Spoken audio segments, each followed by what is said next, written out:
শুভ সন্ধ্যা বন্ধুরা। আজ হলো 4 আগস্ট, 18 শ্রাবণ, সোমবার।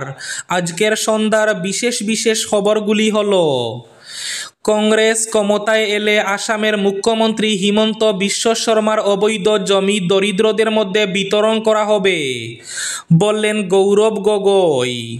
সিলেটি ভাষায় যারা কথা বলেন তারা বাংলাদেশি।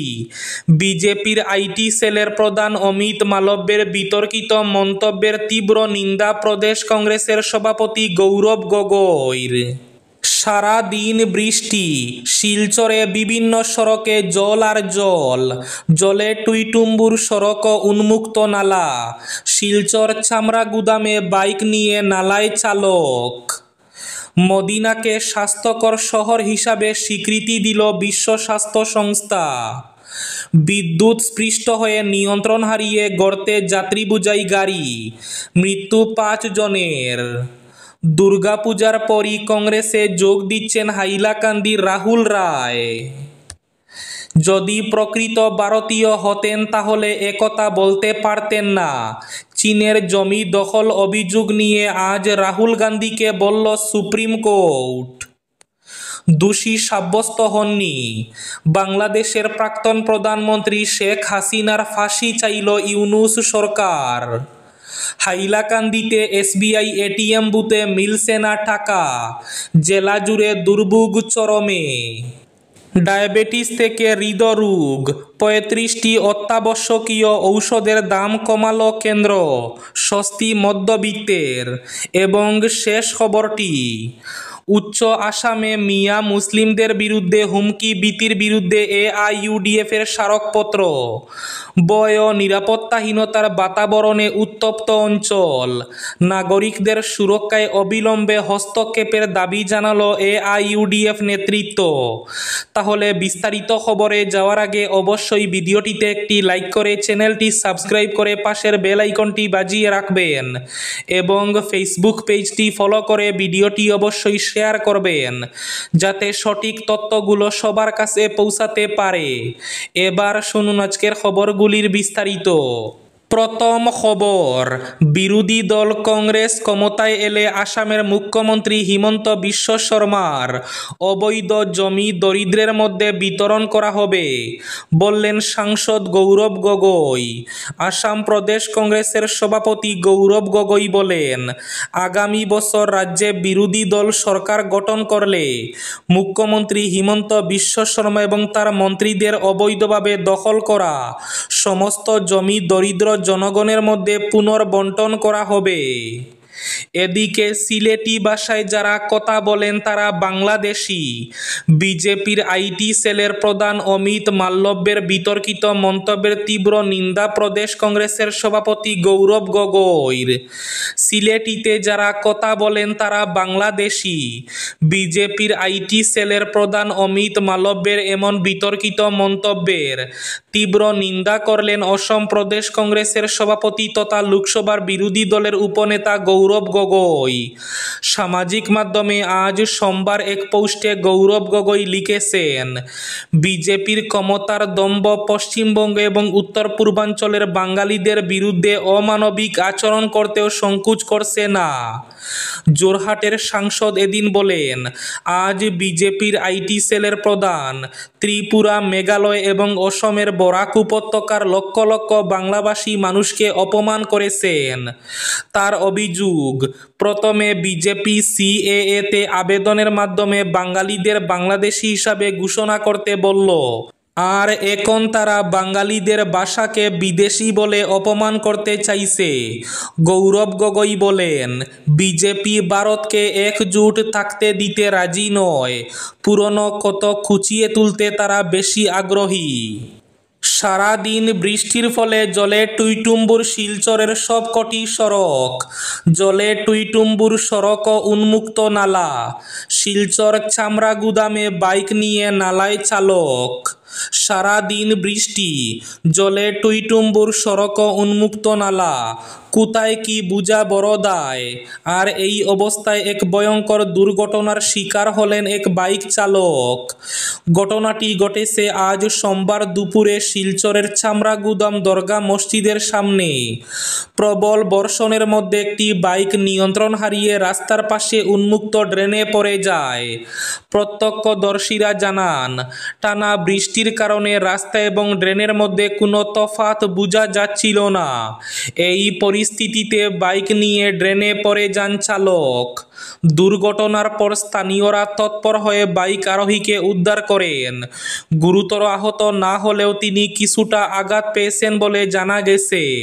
স্থানীয়রা অভিযোগ করে বলেন, ড্রেনগুলির উপরে ঢাকনা না থাকায় এমন দুর্ঘটনা বারবার ঘটছে। অথচ প্রশাসনের দৃষ্টি আকর্ষণ করা সত্ত্বেও ব্যবস্থা নেওয়া হয়নি। এই ঘটনায় এলাকা জুড়ে খুব উদ্বেগের সৃষ্টি হয়েছে। ডায়াবেটিস থেকে হৃদরোগ, 35টি ঔষধের দাম কমালো কেন্দ্র, স্বস্তি মধ্যবিত্তের। মধ্যবিত্তের জন্য বড়সড় স্বস্তি, 35টি অত্যাবশ্যকীয় ঔষধের দাম কমালো কেন্দ্র। তালিকায় রয়েছে ডায়াবেটিস, হৃদরোগ এবং মানসিক রোগের একাধিক ঔষধ। সম্প্রতি একটি বিজ্ঞপ্তি জারি করে এমনটাই জানিয়েছে ঔষধের মূল্য নিয়ন্ত্রণকারী কেন্দ্রীয় সংস্থা ন্যাশনাল ফার্মাসিউটিক্যাল প্রাইসিং অথরিটি। চিকিৎসার খরচ নিয়ে চিন্তা আজকাল আমাদের নিত্যসঙ্গী। হাসপাতালে ভর্তির খরচ তো আছে, তার উপরে ঔষধের দামও বহু সময় মাথা ব্যথার কারণ হয়ে দাঁড়িয়েছে। তাই এই বড় স্বস্তির খবর দিয়েছে ন্যাশনাল ফার্মাসিউটিক্যাল প্রাইসিং অথরিটি। পবিত্র নগরী মদিনাকে স্বাস্থ্যকর শহর হিসাবে আনুষ্ঠানিক স্বীকৃতি দিয়েছে বিশ্ব স্বাস্থ্য সংস্থা। মুসলিমদের দ্বিতীয় পবিত্রতম শহর এবং মসজিদে নববীর আবাসস্থল। এই শহরটি WHOর নির্ধারিত 80টি মানদণ্ড পূরণ করে এই মর্যাদা অর্জন করেছে। সৌদি প্রেস এজেন্সির তথ্য অনুযায়ী 31 জুলাই আয়োজিত এক অনুষ্ঠানে সৌদি স্বাস্থ্যমন্ত্রী ফাহাদ আল জালাজেলের কাছ থেকে আনুষ্ঠানিক স্বীকৃতি সনদ গ্রহণ করেন মদিনা অঞ্চলের গভর্নর প্রিন্স সালমান বিন সুলতান। অনুষ্ঠানে যুবরাজ সালমান বলেন, মদিনার এই স্বীকৃতি দেশের নাগরিকদের জীবনমান উন্নয়নে নেতৃত্বের প্রতিশ্রুতি এবং প্রচেষ্টারই ফল। দুর্গাপূজার পর কংগ্রেসে যোগ দিচ্ছেন হাইলাকান্দির প্রাক্তন বিধায়ক রাহুল রায়। হাইলাকান্দি আসনে কংগ্রেসের টিকিটে লড়বেন তিনি। ইঙ্গিত কাটিগড়ার বিধায়ক খলিল উদ্দিন মজুমদারের। উল্লেখ্য, হাইলাকান্দিতে হিন্দু ভোটারের সংখ্যা প্রায় 70,000-এর বেশি। সেই হিন্দু ভোটারদের মধ্যে রাহুল রায়ের গ্রহণযোগ্যতা রয়েছে বলে জানা গেছে। এদিকে চা বাগানের বুটেও রয়েছে রায় পরিবারের বিশেষ প্রভাব। পাশাপাশি মুসলিম ভোটারদের অধিকাংশ পাবেন তিনি বলে জানা গেছে।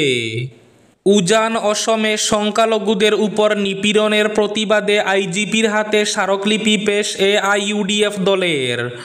উজান আসামে মিয়া মুসলিমদের বিরুদ্ধে হুমকি ভীতির বিরুদ্ধে AIUDF-এর স্মারকপত্র। ভয় ও নিরাপত্তাহীনতার বাতাবরণে উত্তপ্ত অঞ্চল।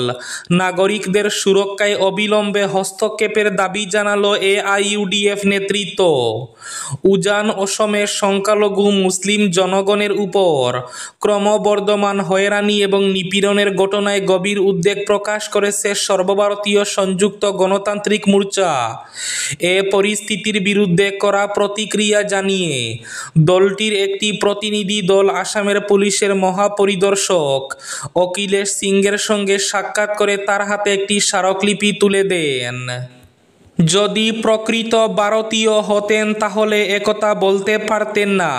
চীনের জমি দখল অভিযোগ নিয়ে আজ রাহুল গান্ধীকে বলল সুপ্রিম কোর্ট। চীন ভারতীয় ভূখণ্ডের কিছু এলাকা দখল করেছে বলে অভিযোগ করে সুপ্রিম কোর্টের ভর্ৎসনার মুখে পড়লেন রাহুল গান্ধী।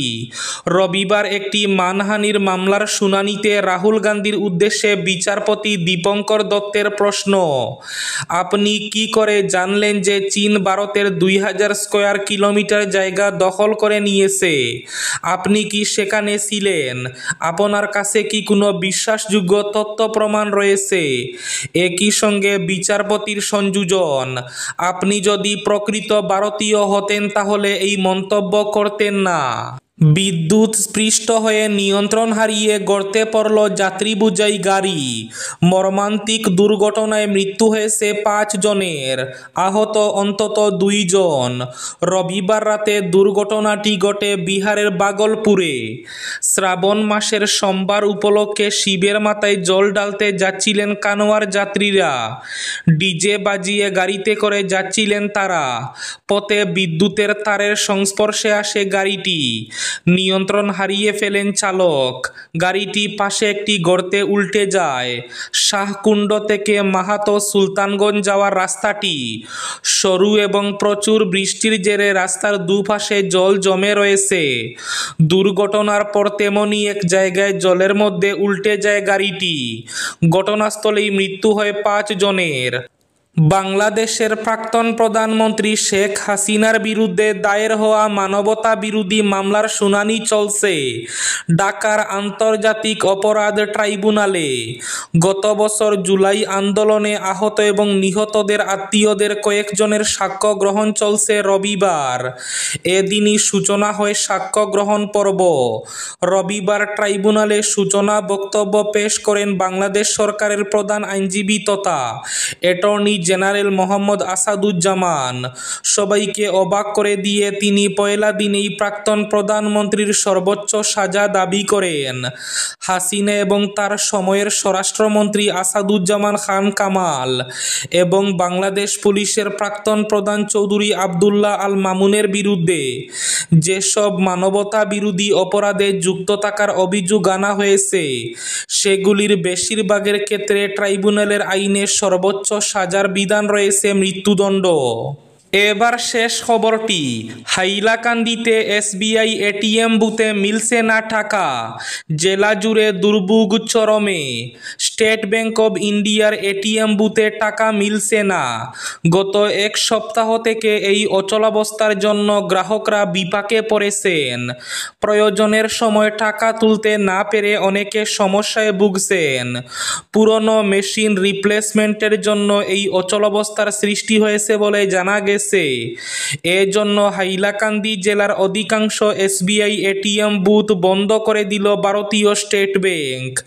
লালা শহর সহ জেলার বিভিন্ন প্রান্তের অধিকাংশ এসবিআই এটিএম বুথ বন্ধ রয়েছে। প্রবীণ নাগরিক, পেনশনভোগী থেকে শুরু করে বিভিন্ন পেশার লোকজন টাকা তুলতে পারছেন না। ঔষধপত্র, ডাক্তার দেখানো, নিত্যদিনের বাজারহাট করার টাকা তুলতে না পেরে একাংশ গ্রাহকের মনে ক্ষোভের সৃষ্টি হচ্ছে। এই ছিল আজকের সন্ধ্যার বিশেষ খবরগুলি। ভিডিওটি অবশ্যই লাইক করে শেয়ার করে দেবেন।